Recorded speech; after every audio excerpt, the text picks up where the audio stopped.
Welcome in. Alex Swire-Clark, emotional intelligence expert, author, and award-winning speaker, here today talking about emotional intelligence. Daniel Goleman's book, so highly regarded, in the book Emotional Intelligence, speaks to 4 basic areas of emotional intelligence that we all need. And if we have those, we're going to be much better in our careers, in our personal lives, and professionally when whatever we're doing. Stay tuned to find out more.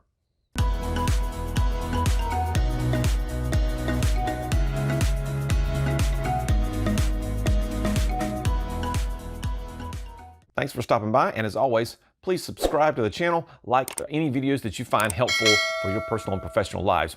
Today, we're going to be talking about emotional intelligence and those 4 pillars that Daniel Goleman lists in his book, Emotional Intelligence. The first one is self-awareness. Self-awareness, the ability to understand myself and kind of how I see the environment. What's the lens that I give and receive information through on a daily basis?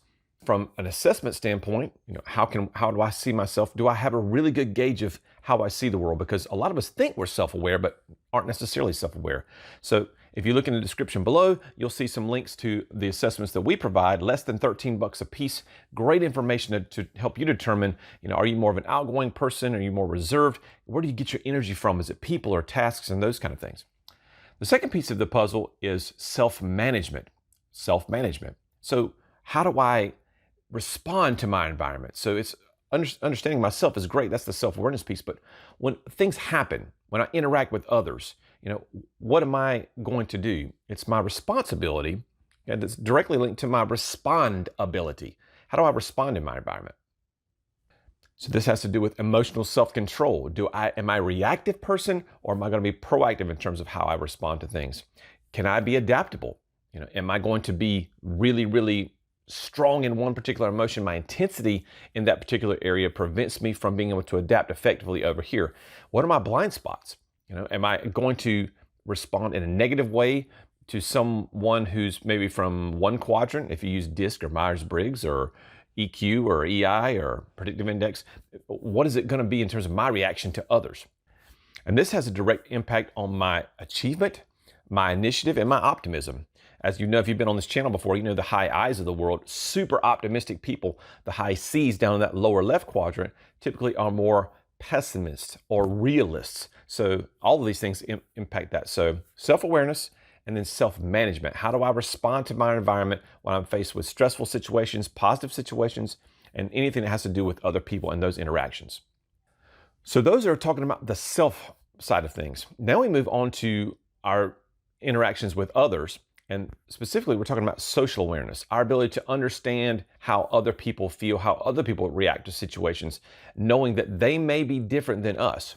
So as a high IS on the DISC model, I'm a super outgoing, love everybody, care about everybody. I tell stories all the time about my childhood, especially in my book. I talk about this story of a squirrel. And so I had hit a squirrel as a young teenage driver, and I ran over him, and I was driving my little Pontiac, and I stopped on the side of the road.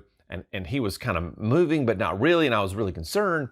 And so from that standpoint, I took out my sun shield, I scooped him up off the pavement and dumped him in the car and drove him to my friend who was a veterinarian. I was over at this place. I stopped, and his veterinary assistant came out, Big John. And John was this big burly dude, and he got into my little tiny Pontiac Fiero with this squirrel who happened to be just waking up when John got in there. So John had his gloves on and was ready to kind of carefully pick up the squirrel, and all of a sudden the squirrel's going, he just started jumping around the car, bing boom, like a ping pong machine and a pinball machine, just going everywhere. It was pretty funny. So John finally got a hold of him. He was kind of screaming at John. We got him inside, no broken bones, gave him a shot of penicillin, let him out in the backyard, pew, and up a tree he went. And so that's what high S's do. From a social awareness standpoint, if I'm talking to a D and I don't have that social awareness, I wouldn't know how they're going to respond to a squirrel, running over a squirrel. Would they continue on, that kind of thing? If I'm talking to a high C and I don't have that social awareness, would they stop? Would they analyze the situation? Do I need to pull the side of the road? Do I need to put my hazard lights on? What's the best place to take them? Why would they survive and not survive? Those kind of things. So they're always going to be analytical about things. So from that social awareness standpoint, we need to be able to understand and predict the behavior of others so that then we can get to that next step which is relationship management and that whole adaptability piece. So the fourth piece, relationship management. So how do I work with you, and how do we help each other to achieve the goals that we want to, whether it be in personal or professional lives. So from that standpoint, we're talking about influence.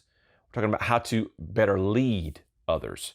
So knowing that I'm going to get energy from a specific role, you may not get the same energy, and learning how to use these strategies to motivate others in a way that they need to be motivated, not a way I need to be motivated.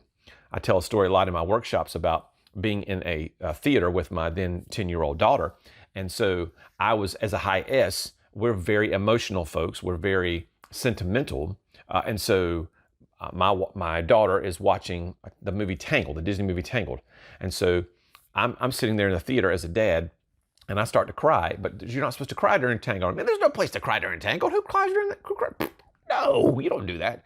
Well, there's one scene, if you're a dad, and you're sitting beside your then 10-year-old daughter, where all the princesses ever wanted to do was to see these lights on the anniversary of the princess's birth. So Rapunzel's sitting out there in this boat with this guy named Flynn Rider, and she's starting to look at him, and he's starting to look at her, and Mandy Moore comes on and starts singing, "And at last I see the light."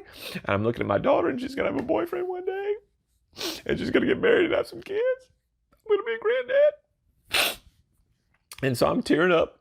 I'm sitting beside her, and I put my hand on her, over her shoulder. I'm like, "I love you, sweetie." And she turns to me and she goes, "Damn, we're gonna pull it. Please get a hold of yourself. Come on." And so I start wiping up. "I'm sorry. Well, my daughter's a high C. So she doesn't want the touchy-feely stuff. She doesn't like those outward signs of emotion on a typical basis. So I wasn't using my relationship management skills in those moments, because I was trying to show her that I cared in a way that meant something to me, but not in a way that meant something to her. Epic fail. So relationship management is all about understanding yourself and then taking that social awareness and then applying it to create winning conditions for both parties in that relationship. And we can use this for developing others in terms of getting their leadership skills and their emotional intelligence higher, talking with them, coaching them through these things. We can use it to analyze other folks and analyze situations and how people are going to react and how they're going to respond in certain environments. Who is going to be better under stress? Who's going to react more under pressure? Like if there was a fire right now, which personality style is going to really take charge and be efficient in terms of getting people out of the building, calling the police, calling the fire department, and the things that they need to do to make sure that we get a winning outcome, which is everybody out of the building and everyone's surviving. And then of course, building bonds with others, because some people, are not going to approach you in a networking setting type of thing, or in the first time they meet you at a staff. So building those bonds and understanding that some folks are going to be more reserved and some folks are going to be more outgoing, and being able to recognize those things in terms of relationship management. Also about teamwork and conflict management. When it comes to hiring me to come into your company, your organization, that's a lot of times where I'm best suited. And people say, "Hey, Alex, what do you do?" And I say, "Well, I do this and this and this and this."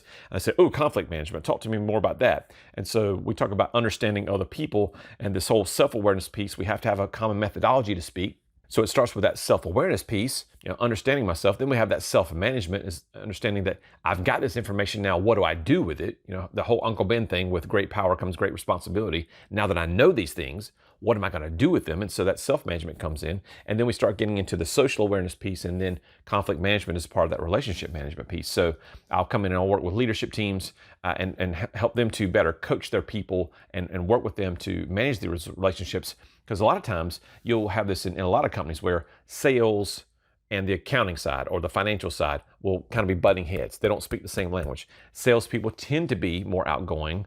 Accounting folks, the financial folks, tend to be more reserved, more on the analytical side. And so getting them to understand that neither one of them is right or wrong in terms of how they communicate, but trying to get them to meet in the middle, that's where this whole relationship management piece comes in.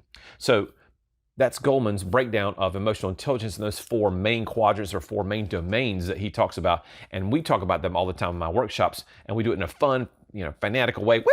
Throwing candy and doing all the party stuff. If you want me to come in and speak to your organization, love to do that. Of course, we've got tons of information on our podcast, YouTube channel to help you out.